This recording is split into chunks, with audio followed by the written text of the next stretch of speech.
Pues una vez más toca hablar acerca de lo que está sucediendo actualmente y ayer tuvimos los datos de inflación que no fueron nada placenteros, un 7.9%, el dato más alto desde 1982. Hace 40 años que no veíamos un número tan alto en inflación. Por otra parte, solo hemos visto inflación en los Estados Unidos en 5 ocasiones arriba del 8%. Entonces estamos en una de esas ocasiones históricas.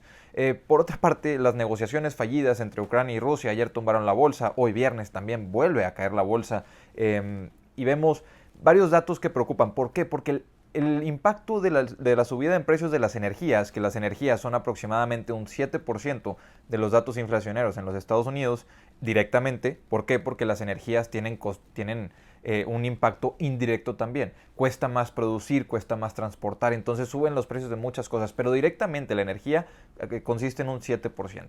Entonces, el impacto de la subida de precios de los energéticos, del petróleo, del gas natural, no lo vamos a ver sino hasta el siguiente mes. Estos datos que ya traen una subida en las energías era antes de todo el problema que se veía entre Rusia y Ucrania, antes de ver esa explosión en precios. Entonces, pues algo alarmante para los que consideran esto, pero no es todo malo o no es todo tan alarmante. ¿Por qué? Porque esta subida de precios se va a justificar totalmente por el conflicto entre Rusia y Ucrania. Por lo cual, aunque salgan números alarmantes, van a poder salir a explicar, van a poder decir, a lo mejor los inversionistas van a verlo como que no está tan mal porque ya se lo esperaban, porque la bolsa ya lo está descontando. Entonces, vemos este tema, este problema, pero vemos la solución que ve la Fed y es culpar el tema de Rusia. Ahí está la razón. Entonces, esto es algo histórico porque si hemos dicho que solamente 5 veces, en 5 ocasiones, la inflación ha estado por encima del 8%, en todas esas ocasiones, a excepción de esta, ya estaban subiendo las tasas antes de que llegase a ese número. Entonces es una vez histórica en la que todavía ni siquiera suben las tasas. Y se espera que veamos esta subida de tasas, para que sepan la fecha, entre el 15 y el 16 de marzo por primera vez. Lo que queda en duda no es si las van a subir o no, porque eso es lo más probable. Lo que queda en duda es si las van a subir en 0.25% o en 0.50%. Si lo suben en 0.25%, probablemente los inversionistas lo tomen como un buen dato, como algo bueno, como que la Fed va a irse tranquilamente. Si la suben en 0.50%, a lo mejor van a poder empezar a pensar que la Fed va a estar más agresiva y que lo que nos han dicho hasta ahora, que es que van a estar comunicando, que van a estar paulatinamente cambiando, diciendo lo que están pensando, pues no está sucediendo. Entonces podría alarmar un poco más. Pero el 0.50% de subida de tasas a mí se me hace algo saludable, a mí se me hace algo bueno, que aunque lo podríamos tomar como algo agresivo al inicio, se me hace que es lo que necesitamos para poder empezar a luchar contra la inflación. Que, bueno, no se solucionarán los cuellos de botella que estamos viendo por el tema de Rusia y Ucrania. Eso no lo va a solucionar la subida de tasas. No vamos a solucionar los precios en los commodities. No porque suban las tasas quiere decir que va a haber más petróleo en el mundo. Eso no se va a solucionar. Pero sí puede hacer que reduzcas el consumo y eso va a ayudar a que la inflación pues comience a disminuir un poco. Por otra parte, el subir las tasas de manera demasiado agresiva, como lo sabemos, causaría una recesión. Que la recesión, lo que dicen o lo que he estado leyendo, es que anteriormente se veía como una cosa negativa. Pero ahora, con esto que está sucediendo en Europa, que ya se ve en un panorama pues muy dado a que haya una recesión fuerte, con esto que estamos viendo en Estados Unidos, de la inflación fuerte, se dice o se empieza a pensar por parte de los analistas que la recesión es lo que necesitamos, no lo que queremos evitar, sino lo que se necesita. Que las empresas que sean sólidas van a salir muchísimo mejor posicionadas, muchísimo más fuertes de esta recesión y que las empresas que tengan mucha deuda pues van a tender a quebrar, por lo cual se va a reestructurar el mercado, va a ser un mercado muchísimo más eficiente que va a permitir que a largo plazo los precios para nosotros los consumidores sean muchísimo más bajos, sean muchísimo más accesibles, porque no vamos a tener porque las empresas van a poder funcionar de maneras muchísimo más eficientes, recortar los sectores que no son buenos, vender las partes de las empresas que no son rentables en esos ecosistemas y que las pueda manejar otra empresa que lo sepa hacer rentable o que sepa rentabilizar esos sectores que algunas empresas tienen y que tienen ahí descuidados. Vemos un montón de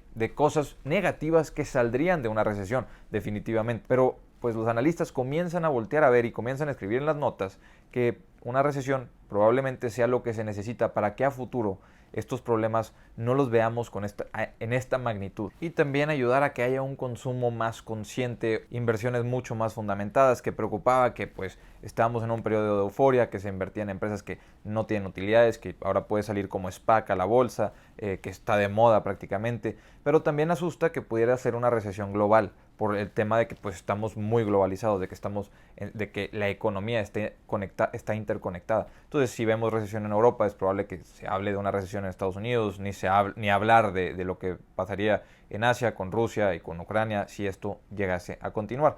Por otra parte, veíamos que la OPEC esta semana, al inicio de la semana, varios países comenzaban a decir que podían aumentar la producción, pero parece que se echan para atrás y esto también alarma un poco, también por eso cae en la bolsa este viernes. ¿Por qué? Porque mencionan algunos países que a lo mejor no van a aumentar producción o que tienen que analizarlo mejor, dan largas a este tema. Y esas largas que dan, pues benefician a los países que están en la OPEC porque tienen muchísimo más rentabilidad del petróleo que están vendiendo actualmente. Entonces tienen márgenes muy altos. ¿Para qué producir más si vas a sacrificar tus márgenes? Y ese es el problema de la OPEC, ese es el problema de que es prácticamente como un cartel. Pone los precios que quieran, arreglan cuánto van a producir cada quien y todo eso.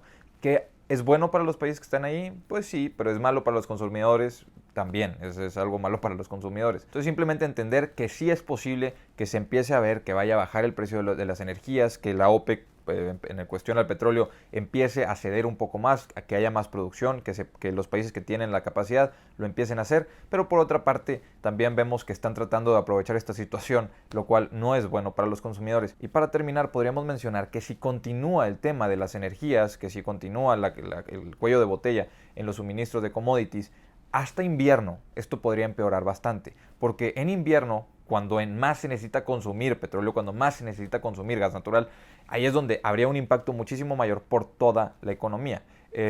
Esto no creo, o yo al menos no pienso que esto vaya a durar sin solución de aquí hasta octubre del 2022. Yo pienso que se puede solucionar muchísimo antes. Estamos viendo una situación bastante complicada, pero en el que las soluciones se pueden ir dando, en el que los países de la OPEC pueden empezar a decir quién sí tiene más producción, quién puede producir más y comenzarlo a hacer, sí, a presionarse por ayudar a los consumidores, que sí, es algo complicado de que quieran hacerlo, pero a final de cuentas tampoco les afectaría a ellos. Entonces va a tardar, va a tomar tiempo, sí, pero de aquí hasta octubre y que comience a haber muchísimo más necesidad de petróleo y de gas natural sin solución, eso lo veo bastante difícil, bastante complicado. Creo que este problema se puede ir mejorando poco a poco y lo vamos a ir viendo. También ver esta siguiente semana qué pasa con las tasas y cómo reacciona el mercado ante la subida, ante la muy posible y muy probable subida de tasas, y ver en qué porcentaje lo suben para entender qué tan agresiva está la Fed. Porque si no lo suben, ahí sí ya me comenzaría yo a preocupar un poco, aunque pues para la bolsa es un poco mejor de que no lo suban todavía. Para los consumidores, para la inflación, en realidad no lo es. Y aunque hay muchas empresas que se ven beneficiadas cuando hay épocas inflacionarias, actualmente que cuando vemos el crecimiento, ni siquiera descontamos el tema inflacionario del crecimiento de las empresas, decimos creció 7%, no decimos creció 7%, pero la inflación está en 7%. Entonces, hasta ahora, mientras no veamos o mientras no consideremos el impacto inflacionario sobre las ganancias y las utilidades de las empresas, pues las empresas van a seguirse desempeñando bien, van a seguir siendo consideradas empresas que están en crecimiento. Por lo cual tenemos que estar atentos a ver qué sucede con estos cuellos de botella, a ver qué sucede con los precios de las energías, a ver qué dice la OPEC en el futuro.